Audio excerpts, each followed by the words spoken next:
Hi, on our homestead we try to be as self-sufficient as possible. It seems like one of the most challenging areas to do that in is with our healthcare though.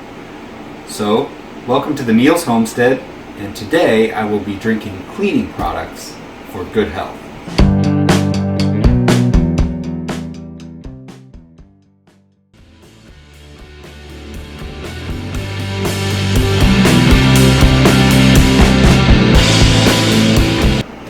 So what you do with it's really simple.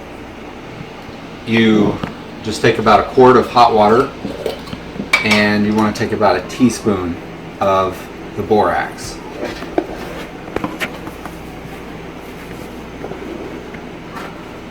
See if I can get this out without making a huge mess here. Okay, a little bit too much. There we go. So we got a teaspoon and a quart of water and a big mess on the table. We'll dump that in there, put a lid on it. I find this is the easiest way to just shake it up until it dissolves. Now you can just keep this in your shelf, in your cabinet, and it won't really go bad, and you can take some every day.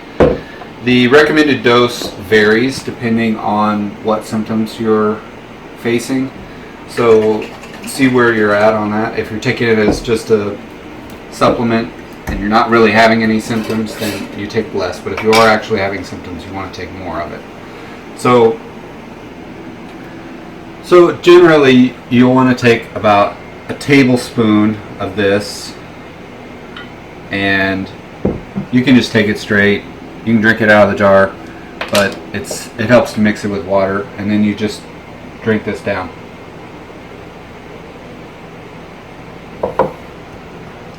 And really, this doesn't taste bad at all to me. It actually tastes a little bit sweet. Of all of these things that I've drank, this is by far my favorite. My wife, however, she started having a little pain in her arm and started taking this to try to get rid of that, and she doesn't care for the taste of it. So what she does is she puts it in her coffee or in juice so that it just gets drowned out by other flavors. Or you can just drink it real fast and then drink something else. That works too.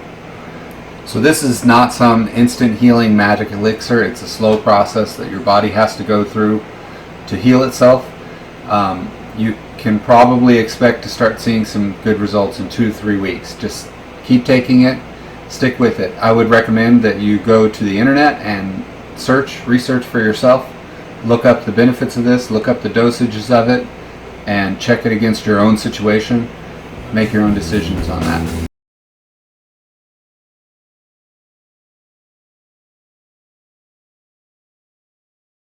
Yeah, you can sort of see him moving there. See him? See the little self moving around there? So there you see him moving. That's how they move around on your body and skin and in the water or whatever. That's how they move around. So now you know. I have felt these things like move up and down my skin, literally felt them move up and down my skin. And now you can actually see it moving. Wow, it actually looks like it has sort of a head. So you can really see that this is what's happening. These things are all around us. By the way, this came out of my body in the bathtub. So, yeah, when I put borax in the water and salt, I gave myself a salt bath, which I do a lot of, and I alternate different things for cleansing, which seems to keep them down a lot more if you alternate. Sometimes I use vinegar, sometimes I use the EcoSmart insect killer, put a little bit of that in my water on my skin. Sometimes I use a flea soap, sometimes I use miracle soap with salt in it. I always put salt, and I just alternate my cleansers, and tonight I used borax and salt.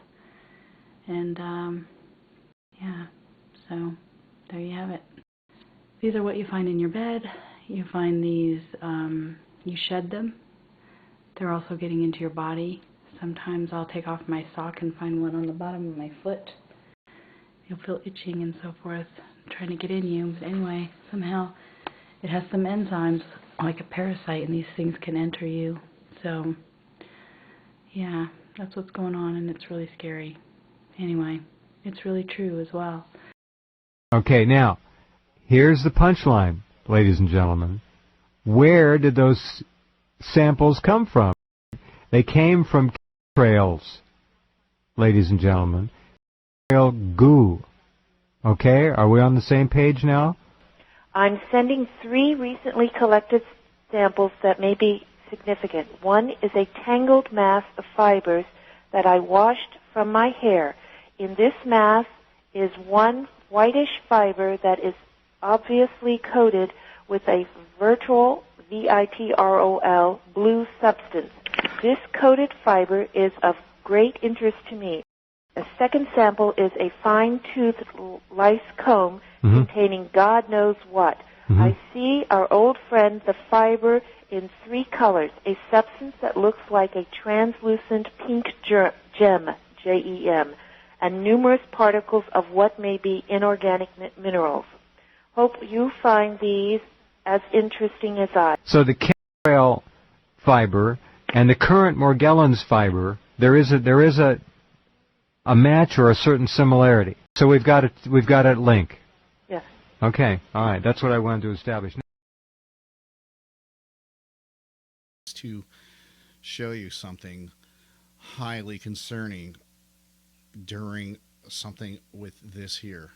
Okay, that's all I can do is show you the creepy nature of this, what you're seeing here on film. To see it in full, please go to my BitChute channel.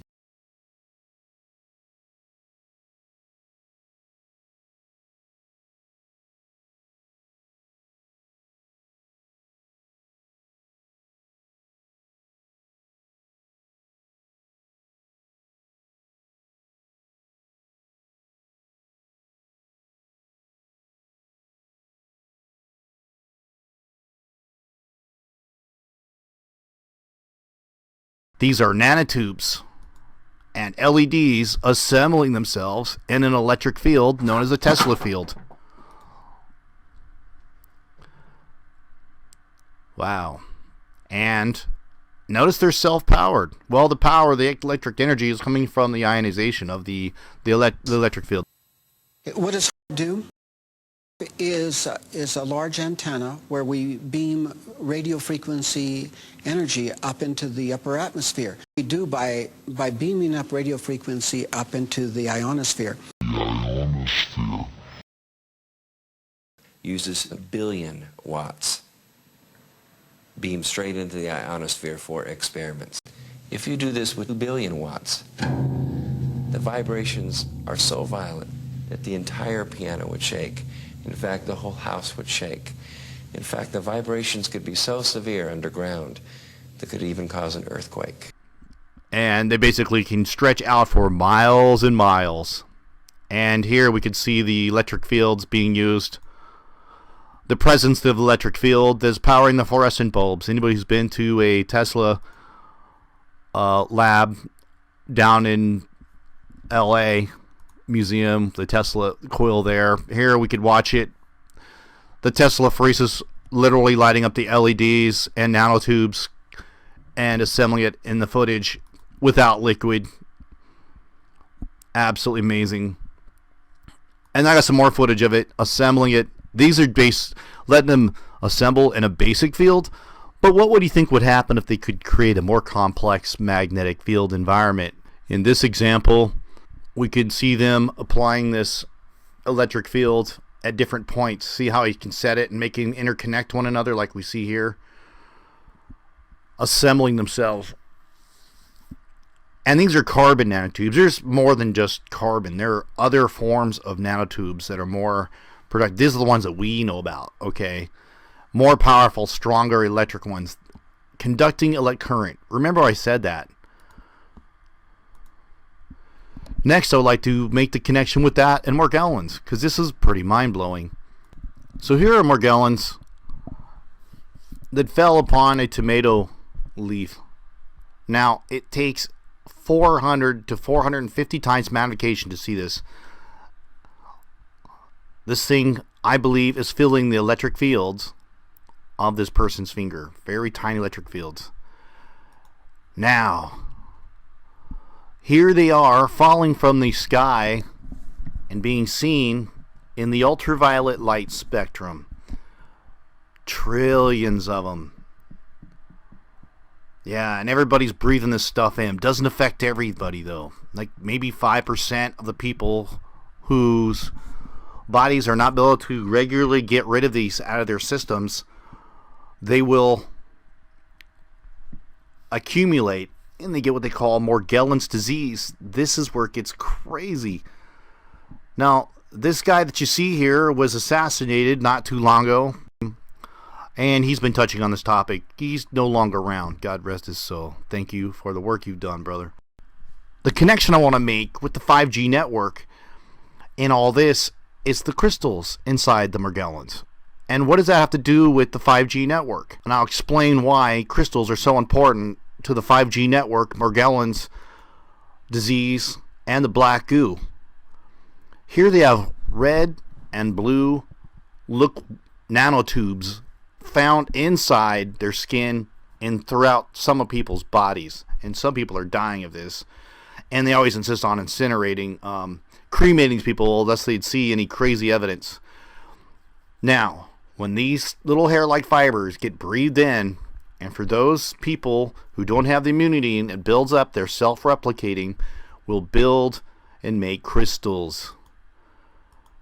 This crystal is pretty critical because, and here is a 400 times micro magnification of this fiber, which I believe responds to the electric field. Now at this point, let me just pause for a second. Now, a strong magnet under a main artery of your body, like your leg, or maybe your neck, or wherever you think you're being affected by these things, will disable these crystals. Electronics will not self-replicate, and your body will eventually flush it out. And there are cures for this. Do not... anyways, let me not digress from this topic, because this is really big, right? Here they see these... pulling them from the skin. Now, you could watch it all over the internet of people that are finding crystals coming out of their eyes, and their ears, their nose. Scott even found one in his nose, and he plucked this thing out. Hard crystal. So here is a crystal glowing. And the nature of crystals, I'm going to touch on that topic and why this connection is so critical with the 5G network and what is about to happen. Here we can watch the crystal glow. Hexagonal crystals. No ordinary crystal has the nature like a circuit, like we're going to see right here. That was taken from a human being. Hexagonal glowing circuit. See how they change colors? No, it's not just a light effect. This is what they're finding inside of people. Hexagonal crystals. Okay, in a formation like this. Why is that so important? A piezoelectric effect. What is a piezoelectric effect? This, just a quick diagram. I'll show you the highlights. That they do 3 basic cuts out of a crystal to get different effects. But there's different cuts that you can get. You get different features. So, depending on how the crystal was cut, depending on the nature of the crystal, it determines the frequency that it will resonate at or create. So here we have a crystal inside of a circuit board. Anybody who's played with electronics who knows this is a circuit. It has a certain resonant value, and when it puts it with a computer chip, it can maintain a clock speed of the entire circuit. Okay. The inverse piezoelectric effect, when voltage is applied to the electric plates of a crystal, it changes the physical structure of the crystal, and it can make it resonate, literally make a sound or transmit a sound, as opposed to creating electric voltage. So, real simple, that electricity applied to a crystal would cause it to change shape or resonate, while changing the shape of the crystal cause it to make electricity. So that's kind of in a nutshell. And that's pretty much how we get the transmit receive properties of electricity. Plus, it can also create voltage. It could actually be a transducer, a way of moving voltage from one source to another, such as a crystal radio. The crystal vibrates from the radio frequencies of the air and will actually create free sound. Nobody's made a circuit with no batteries, just a crystal that vibrates with the electromagnetic fields like a 5G network. You can hear a free radio. You can go get these kits online that the crystal is being moved by the piezoelectric effect and the inverse piezoelectric effect. So I hope your brain isn't hurting too much, but I'm going to move forward. So I'm here on YouTube, and you could sit here and watch thousands of people discovering through their own bodies. Some of them are freaking out. That's why this needs to get out, because if you've got this, there is a cure. One of them is strong magnetic field therapy. It will stop the process, and there's solutions out there that I'm looking for to further detox yourself. Okay, this stuff came out, did a enema cleanse. I know this stuff, some of it's coming out of my stool, but this is what's in us. This is what's invading us. They're really tiny, small, of course. I'm looking at them under a microscope. But this is what it is. And normally they would look like, you know, a bunch of fibers, but they do melt when I use the bio oil, and also too when I use certain oils or certain things to get them out of me with the cleanse, enema cleanse. And so they kind of, I think they're polymer, which is what rocks are made out of, so they kind of melt into this harder thing. So they're not just fibers, but you can still see the fibers in them. I don't know if they're going to react at all if I put some stuff on them. We can see. I'm just going to put some, this is just some apple cider vinegar just for kicks to see what happens. You see how they kind of go, like you can't see them, the light doesn't affect them as much, where they light up like a Christmas tree as much. Does that make sense? They are reacting to the apple cider vinegar though. There's a bit of a reaction going on to that. I still have the light in the same place, but see how it's just different. It just doesn't reflect up them the same when I get them wet. And I don't know if it's like that with all things that you put under the microscope, but anyway, that sort of opened up. Did you see how it was so curled over, this piece here, and then it opened up when I put the apple cider vinegar on it? That's another good thing you can use on your skin and so forth. What I recommend is, because this thing's in the water, after you rinse off with the water, then put the apple cider vinegar all over you to finish off, instead of rinsing off when you finish in the shower with water, and then just put some oil on your skin, some frankincense and myrrh, or some that, you know, lavender oil or bio oil or some kind of oil after you get out of the shower. Put on your skin to help, you know, protect your skin and make it smell nice so you don't smell like vinegar. But the vinegar, apple cider vinegar, is really good for kind of getting rid of these things, getting them off you, breaking them down a little bit, and just, they don't like it. So see how it opened up, and anyway, you can't see them quite as well like this.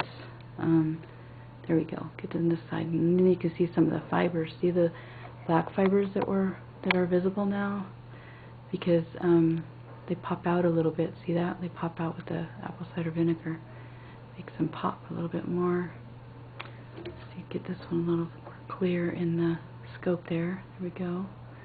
Clear that up. So that one's not lighting up at all. That piece isn't. It's kind of strange. There's a big piece there. That's a really big piece. Let's see if we can take a look at this one here. Move back just a little bit, and then we'll try to focus it in a little bit better. See that piece there? Yeah, see, like I said, they're like polymer, like a rock, so they're all kind of unique. But I do find a lot of those half moon, or whatever you want to call it,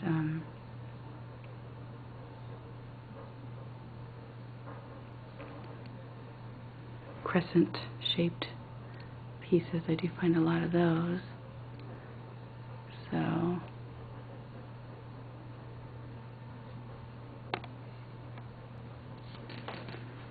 and then you see the air bubbles that come out of these things. I think they're pretty, in the middle they are, I think, open or vacant or whatever you want to call it, hollow. In the middle there's maybe hollow tubes running through, or just, but there's air inside of these things. A lot of times that's how you can tell if you're really killing them in your body too, is you'll kind of get some gas because they're letting that air out. So, and it's just air coming out of you is really all it is. And that's one of the ways you can tell you're getting a handle over these things, getting rid of them too. That's part of it. So if you start drinking the apple cider vinegar, or you start, you know, taking certain things to get rid of them, or drinking kombucha, or you know, doing things to get rid of these guys, then you get some gas. Well, that's not a bad sign. That doesn't mean that they're making you sick or that stuff is bad. It just means that you're getting rid of them. That's a good thing. You want to get rid of these things if you can. That's what I've been trying for. And they're small now. I mean, I had bigger ones coming out before. I don't have the bigger ones. I'm reducing them, you know, day by day, but they still kind of make me not feel good, really tired and stuff, and they're still in my system, sucking away, I'm sure, nutrients, messing me up.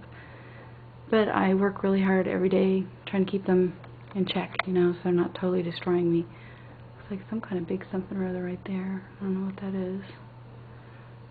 Maybe just, I don't know. You know, there's so many odd, weird things inside these things. I don't understand all of it. But something genetically modified is trying to take us over anyways. So there we go. I got a little bit of light on the subject there. Kind of moved it a little bit. That's one that was still in the form of just basically fibers. This one here. See if I can get some light on it over here. Not so much. Let's see if we can get it. I think that was probably already pretty opened up. I don't think we're going to get any movement out of it if we put stuff on it, but what the heck, you know. Oops. There's one. I guess, did we totally obliterate it? Oh, interesting. Yeah, it didn't like us putting that stuff on it, did it?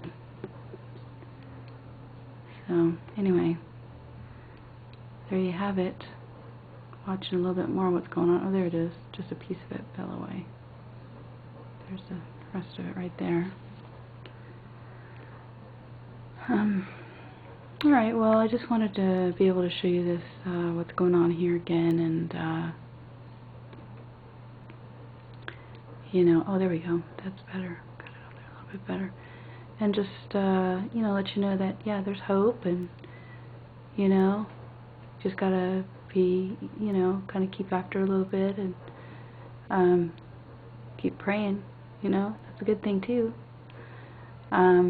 Praise God that I have this, and I'm doing better, and I have it so I can share with you what's going on with me. So if you get this, you will know there's someone else, and that there's hope, you know, to get better, start improving, and getting it where you don't have the big sores. And, you know, it comes out of me, but it's not coming out of my skin so much anymore, and I don't have sores like I did, and all that stuff. So it's just a time process thing. So I'm still working on it. Anyways, anybody who comes on here thinks Morgellons is not real. It is absolutely 100% real. It doesn't live on the internet, and it's attacking us, and who knows if you can get it too. So if it's in the environment and we're breathing it in, like I believe we are, had it in my nose, I know I'm breathing it in, and my nose starts itching, and get it in my eyes, my ears, these little tiny things that you can't even hardly see. You can just get one little fiber of this stuff and it'll start to grow. So if I were you, I would I would start, you know, paying attention to what's going on in this world with all the stuff that's being sprayed on us, all the genetically modified organisms that are possessing a threat, or are threatening us in this environment right now. It's we all need to wake up. We really do. We really need to wake up. Thank you for watching, and remember, by His stripes we are healed.